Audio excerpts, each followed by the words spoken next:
कभी सोचा है कि जब कोई यात्री भारत में आता है तो सीमा पर असल में होता क्या है? आज हम एक ऐसी ही टेक्नोलॉजी के बारे में बात करने वाले हैं जो न सिर्फ हमारे सफर को आसान बना रही है, बल्कि हमारी सीमाओं को पहले से कहीं ज्यादा मजबूत भी कर रही है।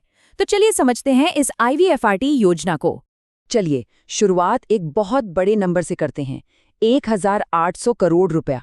जी हाँ, ये वो रकम है जो भारत सरकार अगले 5 सालों में अपने वीज़ा और इमिग्रेशन सिस्टम को अपग्रेड करने पर खर्च करने वाली है। और ये सिर्फ एक छोटा-मोटा अपग्रेड नहीं है, ये एक पूरी तरह से काया पलट करने जैसा है। आज हम 4 जरूरी बातों पर गौर करेंगे। सबसे पहले हम समझेंगे कि भारत का ये डिजिटल वेलकम आखिर है क्या। फिर जानेंगे कि ये 1800 करोड़ रुपए का भारी भरकम अपग्रेड क्यों हो रहा है। इसके बाद हम देखेंगे कि टेक्नोलॉजी से बॉर्डर कंट्रोल कैसे किया जाएगा, और आखिर में इसका हमारी सुरक्षा, टूरिज्म और यात्रा पर क्या असर पड़ेगा। तो सबसे पहले चलिए ये समझते हैं कि ये डिजिटल स्वागत आखिर है क्या चीज़। मतलब ये IVFRT योजना है क्या। तो IVFRT का पूरा नाम है immigration, visa, foreigners registration and tracking. आसान भाषा में कहें तो ये गृह मंत्रालय का एक बहुत बड़ा प्रोजेक्ट है। इसका मकसद है कि जब भी कोई विदेशी नागरिक भारत आए तो उसके वीज़ा अप्लाई करने से लेकर देश से वापस जाने तक हर प्रोसेस को एक ही डिजिटल प्लेटफॉर्म पर ले आया जाए, बिल्कुल सुरक्षित और आसान तरीके से। अब ये काम कैसे करता है? सोचिए, दुनिया भर में फैले 192 भारतीय दूतावास, भारत के 117 एयरपोर्ट्स और बॉर्डर चेकपोस्ट और देश के अंदर के सभी रजिस्ट्रेशन ऑफिस, ये सब एक ही सेंट्रलाइज्ड सिस्टम से जुड़े हुए हैं। मतलब जब कोई कहीं से वीज़ा अप्लाई करता है तो उसकी जानकारी रियल टाइम में हर जरूरी अधिकारी तक पहुंच जाती है। ये एक सिंगल सिक्योर डिजिटल लूप है। लेकिन यहाँ सवाल ये उठता है कि ये सिस्टम तो पहले से ही चल रहा था, तो फिर अचानक इस पर 1800 करोड़ रुपए का इतना बड़ा निवेश क्यों किया जा रहा है? इसका जवाब भविष्य की जरूरतों में छिपा है। अगर हम देखें तो ये योजना 2010 से ही चल रही है और समय समय पर इसमें सुधार होते रहे हैं।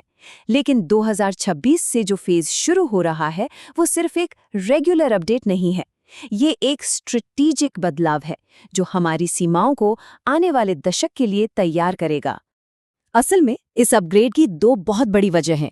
पहली, अवैध घुसपैठ जैसी नई चुनौतियों से निपटना, और दूसरी, 2025 में जो नया इमिग्रेशन कानून आ रहा है उसके साथ टेक्नोलॉजी को पूरी तरह से सिंक करना। मतलब ये कानून और टेक्नोलॉजी का एक बहुत पावरफुल कॉम्बिनेशन बनने वाला है। चलिए अब आते हैं इस पूरे बदलाव के सबसे दिलचस्प हिस्से पर, टेक्नोलॉजी। देखते हैं कि इस सिस्टम को मॉडर्न बनाने के लिए क्या क्या किया जा रहा है। इस पूरे आधुनिकीकरण को 3 मेन पिलर्स पर बनाया गया है। पहला है नई टेक्नोलॉजी को अपनाना, जैसे AI और डेटा एनालिटिक्स। दूसरा है मौजूदा इंफ्रास्ट्रक्चर को और भी मजबूत बनाना। और तीसरा, टेक्नोलॉजी और सर्विस को यात्रियों के लिए और भी ज़्यादा फ्रेंडली बनाना। जरा सोचिए, अब मोबाइल ऐप से ही वीज़ा से जुड़ी सर्विसेज मिलेंगी। एयरपोर्ट्स पर सेल्फ सर्विस कियोस्क्स होंगे जहां खुद ही काम हो जाएगा, और बायोमेट्रिक पहचान से सिक्योरिटी और भी मजबूत होगी। ये सब कुछ प्रोसेस को पहले से कहीं ज्यादा तेज और सुरक्षित बनाने के लिए किया जा रहा है। और देखिए, इसके नतीजे तो पहले से ही दिखने लगे हैं। जहां इमिग्रेशन में पहले 5 से 6 मिनट लगते थे, IVFRT की वजह से वो टाइम घटकर अब 2.5 से 3 मिनट पर आ गया है, यानी सीधा सीधा आधा समय बच रहा है। लेकिन रुकिए, बात यहीं खत्म नहीं होती।